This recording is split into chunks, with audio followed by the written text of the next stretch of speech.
Hey everybody, Adam Savage. In my cave where my pool table used to be.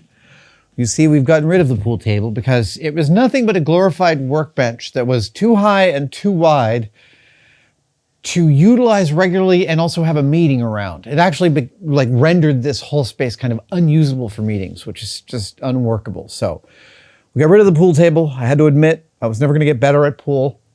And now I have this, which is an old dining table of mine covered with felt. And I have an object to show you today.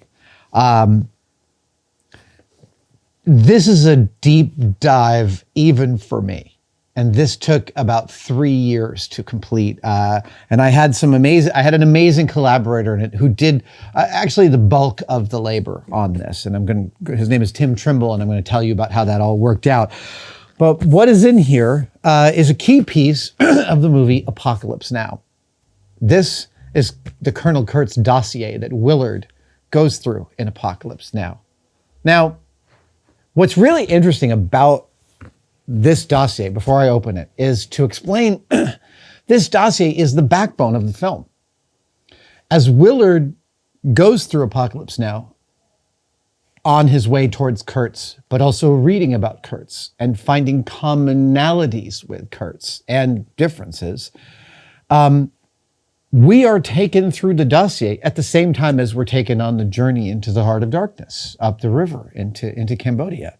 And so this is a narrative device that anchors the entire movie. It is a spectacular object.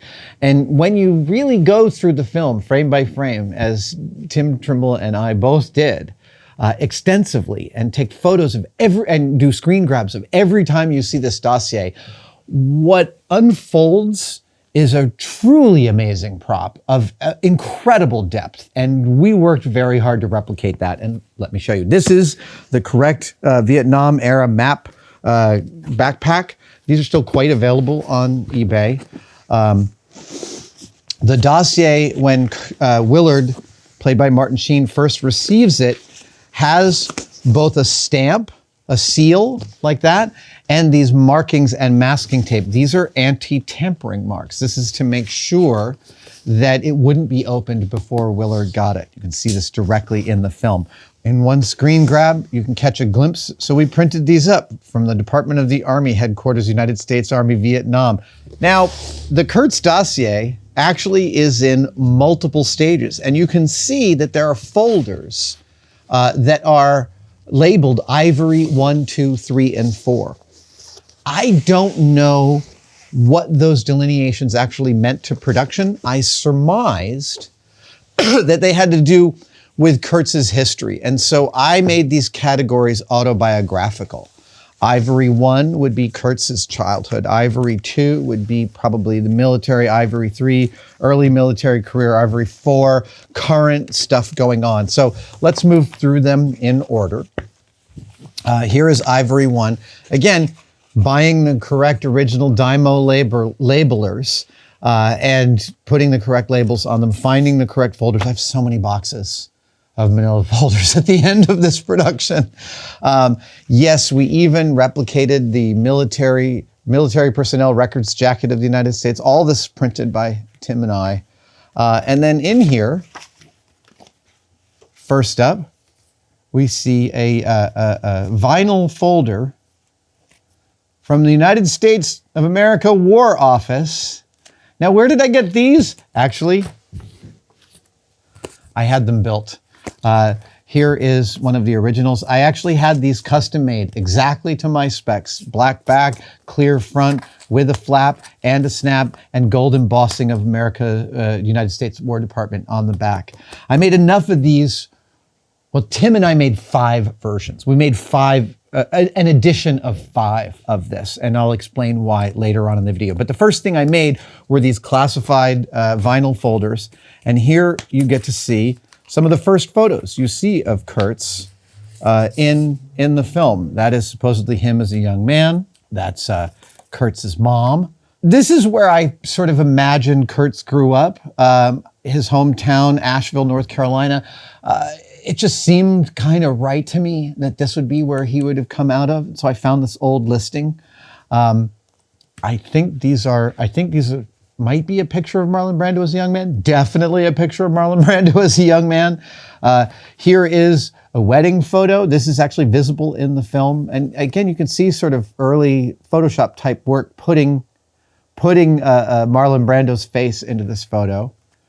Here we go. Oh, and here is a photo supposedly from West Point of Colonel Kurtz. This is one of Tim's replicas. It even includes a stamp on the back that says Kurtz, W.E., Colonel, classified. Yeah, we had a lot of fun with this. So this is early life and sort of personal life. And then Kurtz also supposedly wrote his dissertation on the Philippines insurrection and American foreign policy. The title of his dissertation is visible in the film. So I actually went and found a paper about the Philippine insurrection. I included it in here, including a stamp in each corner. This is a true copy, and it's signed by somebody in 1973. Again, I don't think we see much of this in the film itself. This is just us, like, pleasing ourselves to get even more exact. That's his dissertation from West Point. We have here a copy of his marriage license. We have here a copy of his birth certificate. I do think we see a glimpse of this in the film. Therefore, I found an old birth certificate from around the same era and photoshopped in Kurtz's information. Here is his diploma from Harvard. This is another thing we see in the film. There were lots of military forms that you see in the film, and I think we found almost everything. We found versions of everything. Oh, I went so far as to figure out what year Kurtz would have graduated from West Point, and I photoshopped a West Point graduation yearbook page with Kurtz's biography in here. Let's see, your marriage license again. There we go. This was also part of his transcript from school. Graduate student, Philippines, Fertile Crescent, World Religion, Military History, thesis 1950. I do think we catch a glimpse of this in the film. All of this weathering of the old Xerox, we did all of that. So that's Ivory 1. That's the early part of Kurtz's life. By the way, the reason that I was able to so accurately replicate these beautiful vinyl folders is because they're extensively seen in the film. They're clearly visible, so their measurement was pretty easy to determine by using the paperclip as a size reference. And then the war logo, obviously simple to find, the old one. And that is Ivory 1. Ivory 2, another military personnel jacket. And here we have another classified file with some photos in it. And this was from the film. Marlon Brando's face was photoshopped onto a West Point cadet jacket. And I can assure you that is genuinely a West Point jacket. There are also some photos visible. Tim Trimble was able, in many of these cases, to find the original photos that were used as the photos in the film, because he started to find these war photographers from the time, and it was this rich mine of real photography. So some of the stuff we photoshopped using screen grabs, but luckily Tim was able to find original source material. Here's another Photoshop from us based on a screen grab. We have here supposedly his company. And I think that is there a Photoshop of Brando in here? No, not quite, but oh man, yeah, again, Tim did all of this beautiful work on the photos, putting the stamps on the back as if this is all part of a military operation. I will tell you why. While I did a lot of early Photoshopping of document stuff in the beginning of this project, it was Tim that did the lion's share of the photoshopping for all the photography and the original, and finding the original source material. And sometimes in this, we just had some photos that we caught glimpses of, or photos that looked really close to what should be there. This, I think, is actually in the film, and so is this. I will tell you that I actually got some cooperation from Coppola's film studio in the making of this, because a director that I used to work for, Gary Gutierrez, back in the early days of Colossal Pictures, has worked extensively with Francis Coppola over the many years.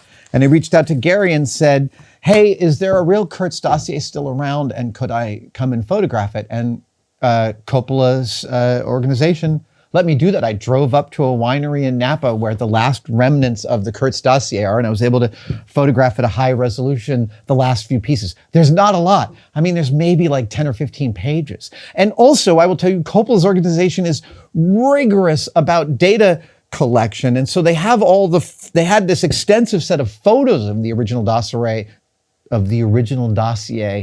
as well, and they gave me access to that. So wherever I could, there's genuine original source material in this. So that's the classified envelope. And then we have here, this is typescript. This is onion skin paper. Back in the old days, we didn't have Xerox copiers. And if you wanted to make several copies of something, what you did was you took this typing paper, which was thin for this reason, and you put a piece of carbon between two pieces of type paper. And when you typed it on the front, the carbon would apply that to the back. And you could do several layers at once if you wanted to make multiple copies. You can still buy onion skin paper on eBay. I have several thousand sheets of it because it's so beautiful. And it's beautiful to type with if you have a typewriter. This is Kurtz's admission to the military. This is the president's admission of him into the Army. Here again is West Point yearbook picture and some other stuff about that. Here is Defense Intelligence School. I don't think, oh, you do see a little bit of this as in a montage. It's been a long time. We did this project back in 2012 to 2014. It was a couple of years. It was a request for personnel file. Right, so part of the early history of Kurtz is his incredible early training, but then his request for transfer into Special Forces. Army Commendation Medal. Every time we heard about one of the medals, we looked for what the commendation forms would look like, and then we would find reference and Photoshop our own version of that. Here is a ridiculously low-res version of his bachelor's degree diploma. I think this is actually from one of the original pieces of the dossier that I went up to the winery to photograph. I think old military people would recognize some of these forms. All right, so that is Ivory 2. Yeah, like I said, this was a deep cut of a project. Ivory 3, here we go.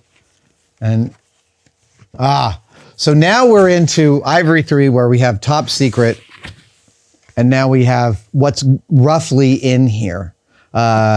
Preparation of the joint message form, etc. There's more photos in here, lots more. And again, wherever we had Photoshops of Brando with people, those were from screen grabs or from original source material. Marlon Brando had been in a military film whose name escapes me right now. And a lot of the Kurtz photographs of young Marlon Brando in uniform were those. This is absolutely some of the stuff that we saw on film that Tim found the originals of. Just some genuine military units from Japan, some famous photographs. We ended up doing a Photoshop of Lyndon Johnson giving Kurtz a medal. Here is the reverse of that. We just found that stuff. We thought that was good. Yeah. We ended up making all of these files available to RPF members because it was really important to me to be open source about this. Like, I was having fun replicating this, but I was really clear with my collaborators from the beginning that I wanted to share all of our research. And so we'll link in the comments to the original RPF thread. It's old and some of the links might be dead, but it was a journey, man. It was really fun. Okay, that's one classified folder. And then here's another one. And again, we put 2 in because in the film we could see 2 here. I think this is definitely one of the Brando photos from his earlier film. I wish I could remember the name, but it's been too long. Just some genuine Vietnam photos. There's some pretty horrific stuff in here. There we go. That's also from the earlier Brando film in which he played a guy in the military. And I think we also were, yeah, that is another screen grab from the film. that we turned into a photo because you can see it in the screenshots. Just an unbelievable amount of depth for a prop. The people that put this thing together have my undying respect. It is just a beautiful thing, and it feels so real and genuine. So in the film, you also see this specific copy of Newsweek, which is from January 29th, 1968.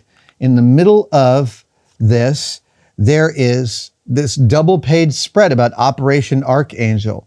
So I found myself an original copy of this issue of Newsweek, and then Tim managed to print up on magazine paper, I can't remember which one of us did, I think it was Tim, this double-page spread that matched the paper color and actually went in and stapled in. I mean, it's beautiful. It's just, I love, this is just, I'm so happy about this. That's not all of Ivory 3. Now we get to Kurtz's insistence that he be allowed into special forces, and he's 38 years old.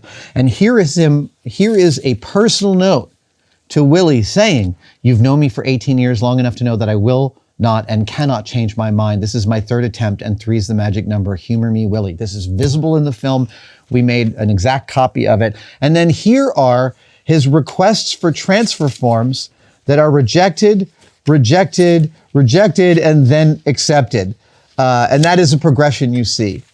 Now we also start to get into some of the newsprint replicas. You see some bits from Stars and Stripes, and at one point, Willard holds out both this picture of the parachute, which Tim found the original of, and we just use newsprint on a laser printer to print these. I believe we re-photoshopped this, right? Like we grabbed this from Stars and Stripes. We were able to read most of the text. I think we're able to read most of the text. So there's that. Armed Forces and Department. Okay, very well. I can no longer resist you on this issue. This is from his friend Willie, and here has successfully completed Intelligence and Psychological Operations Counterinsurgency Specialty Course. And then this is also visible in the film. You get to see these compendiums of his diplomas. And now I realize that's where we got our originals from. In some cases, in most cases, we're able to find original documentation that matched this. So we were able to replicate some of these multi-pictured pages. Again, it's really hard to communicate how well the onion skin communicates that age. Again, just more and more documentation. And I'm going to wager that probably about 70% of this document is stuff that we can see or we can see edges of in the film, and then we extrapolated what it must be. And the other 30% is wholly invented by us, just because it would be part of it. And we wanted the thing itself to feel substantial in a really kind of specific way. We wanted it to feel like it was packed with stuff. So that goes there. Those go there. There we go. That's Ivory 3. And then we get to the most horrific, really, which is Ivory 4. And these are reports on some of the insurgencies he was dealing with. But then there's also, you hear about the fact that he had 5 people killed for being spies, and you see their licenses. And so I became a old 1960s Vietnam driver's license counterfeiter. I found pictures, reference material, reasonably high-res reference material of Vietnamese licenses, and then I made them by photoshopping the faces of each of the people visible on screen into the licenses. And yeah, these are the 5 faces we see in the film. And they also changed the color timing on the licenses slightly so they weren't all uniform. I used different ones for each, and I probably have the names wrong in these. This is one of those cases where, because I don't speak the language that I'm replicating, there are probably all sorts of crimes in here. But that was fun. And I made 5 sets of these. There's a watermark, there's an embossing mark visible on these. So I think, if I'm not incorrect, I think this watermark is my parents' old corporation watermark. I still have it, and I use that to put the mark into the lamination. And then we have this, which is, this is later in the film when Willard starts to look into the atrocities that Kurtz has committed, and we see lots of really disturbing photos with typewritten stuff taped at the bottom. And this is where Tim was able to find original source material, original photos of some of these, and some of them are hard to look at. I will admit to you, this is real stuff, and they were using this kind of stuff in the film. This was the RAF guy that supposedly joined with Kurtz. We see his face in the film. Yeah, okay, I'm not going to go through much of this because some of it is actually really triggering and upsetting, and we don't need to do that in this video. It was Vietnam. Yeah. Then there's another magazine. Here comes Time magazine. They made a fake copy of this, but it's from a real date.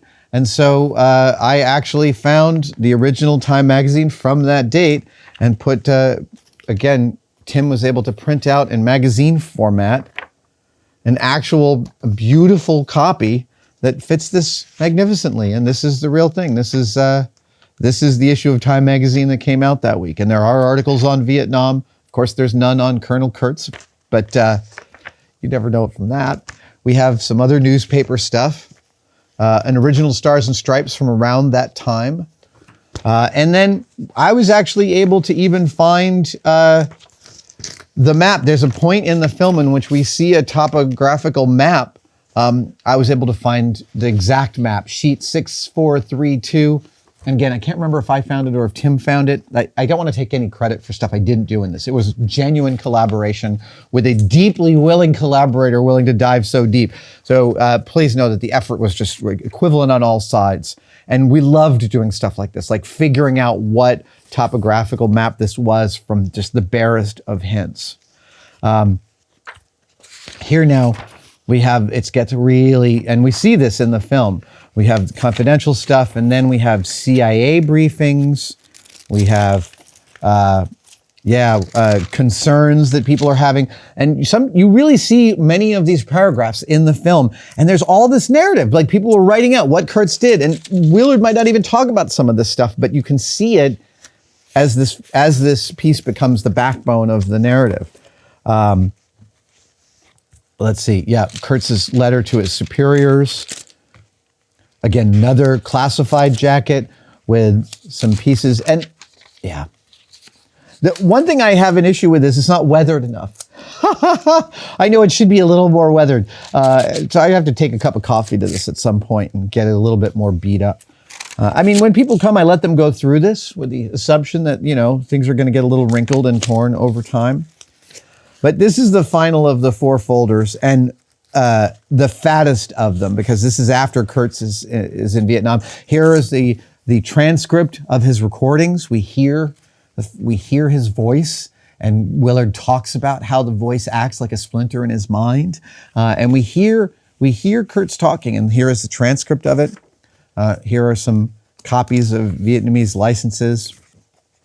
But this isn't all, by the way. This isn't the end of it. There's more after this.